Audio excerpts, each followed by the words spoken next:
What's up YouTube? Welcome back to another video. My name is Brandon and I run the Before the Storm channel. I know there's gonna be a bunch of you new people here because of this thing right here.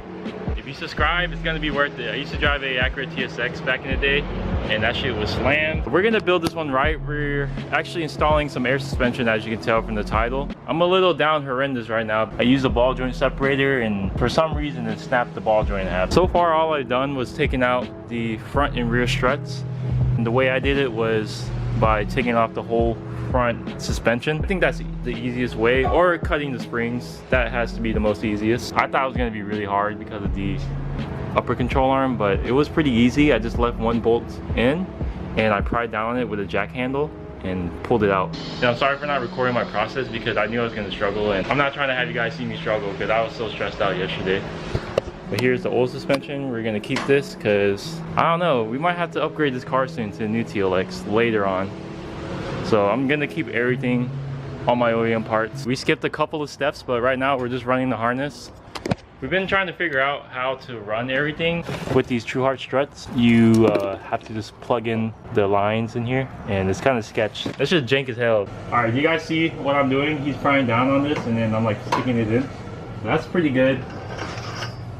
And there's gonna be a big bulky thing on the side. Can you see that? You see that right here? This thing. Make sure it points out towards this way, and then on the left side of the car it points out that way. Now we're just gonna bolt the strut in, and the strut's lower than the stock strut, so it should be easier. And if you guys are doing this, be sure you don't need this electric ratchet, but be sure you have an extension and a swivel socket. I bought this from Harbor Freight for 40 bucks. I want to give you guys a little tip. Some of you guys might be stuck on this like I was. As you can see, my axle is like popped out. The bearing isn't in all the way, so if it looks like this, don't worry. All you need to do is pull it back and hit it as hard as you can so you can get the bearings back into its spot. So you're just gonna grab your axle and then just keep hitting it like that. You'll be able to pop it back into place, so don't freak out if that's all messed up. I just got the brakes in and the rotors. As you can see, this is set to where I need it to be. Airline is good. All I have left to do is tighten this bolt and install the cotter pin. If it's spinning for you guys, your threads might be stripped. Try jacking it up at this exact spot right here. And I use my electric ratchet, but I think by hand you should be good too.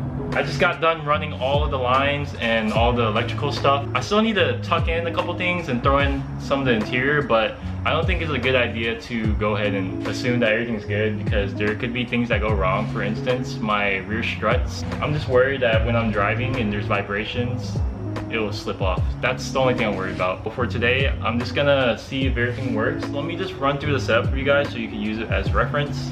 I'm sorry if I get some of the components wrong. I don't really know the name of the shit, so I'll just give it a name that I feel like. But this wire and this wire is for the compressor, and it just goes to your battery, negative, positive, and you had to use some of these connectors, which are kind of ass. I did pay a lot for this kit, so I was expecting good quality shit. If you want to run your harness, follow your hood release, and that just runs to the side, and then I just tucked it through underneath the intake, ran the harness down there. This is the harness right here, where that braid is.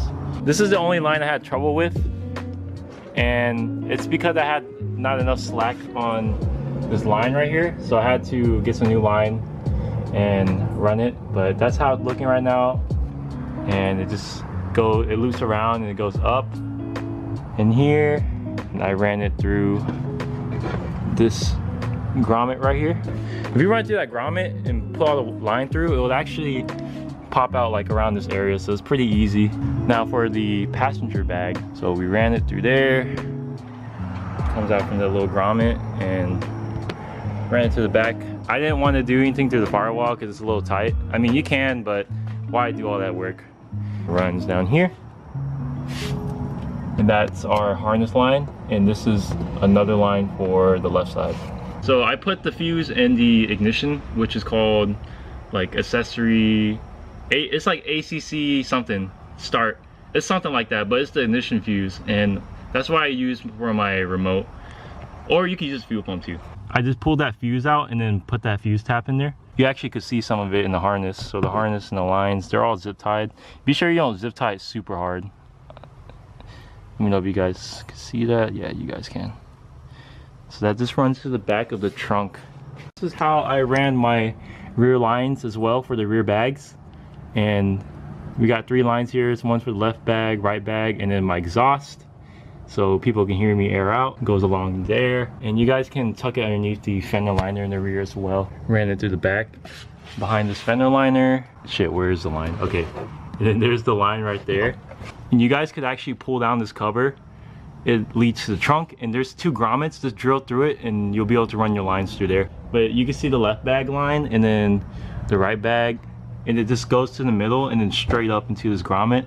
I don't know if it's my car. I have a 2.4 liter, not the V6. The trunk has plastic grommets and a bunch of sound deadening. All I did was drill through that with one of those drill bits that you used to cut holes with. Or you could use a tree one, and it cut it perfectly, and I was able to run the lines through there.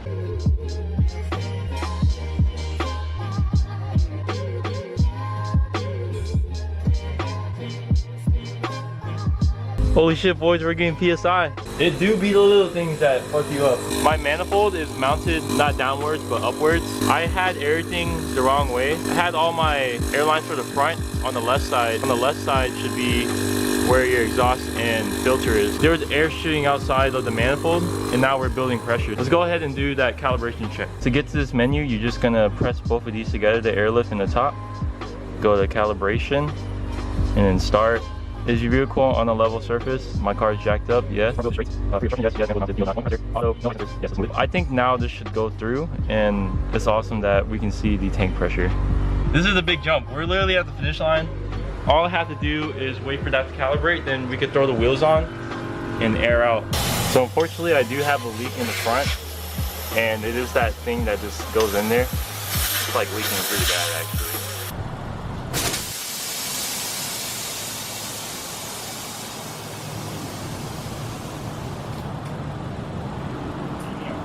I'm not sure why the front doesn't air out all the way, but the back went all the way down. This thing is like squatting. That's crazy. Damn. Finally, the car is bagged, but I can't drive it.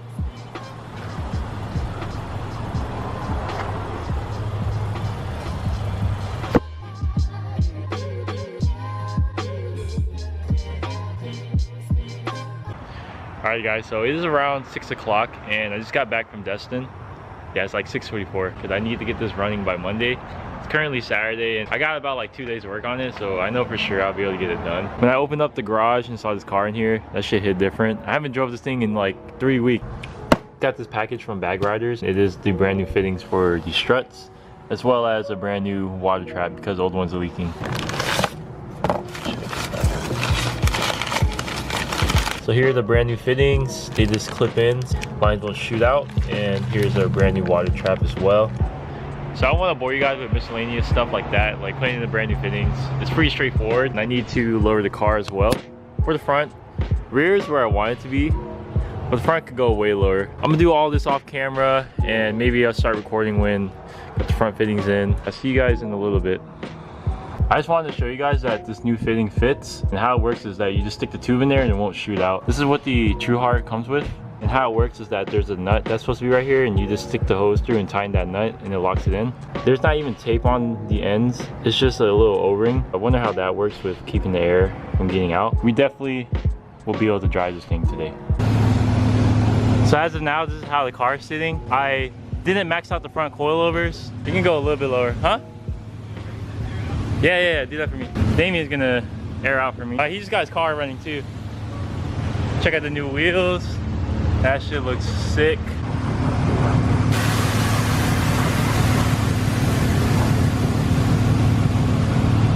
Damn. And the exhaust in the back is pretty loud too. I'm happy with that. So this is how the car is sitting as of now. And again, the fronts can go a little bit more lower. I don't want to risk having any lines pulled or anything. Because when I did lower the car, it was leaking air from my lines, and I think it could have had too much tension, so I don't want to mess with it no more. Donker's pulling up too.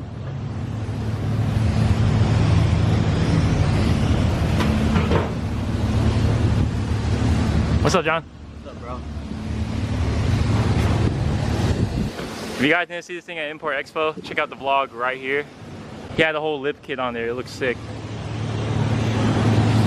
And you guys haven't seen these people in a while. Colton got a brand new car. What's up, bro? Hey, rev it for the video. Rev it for the video. Sounds fucking good, bro.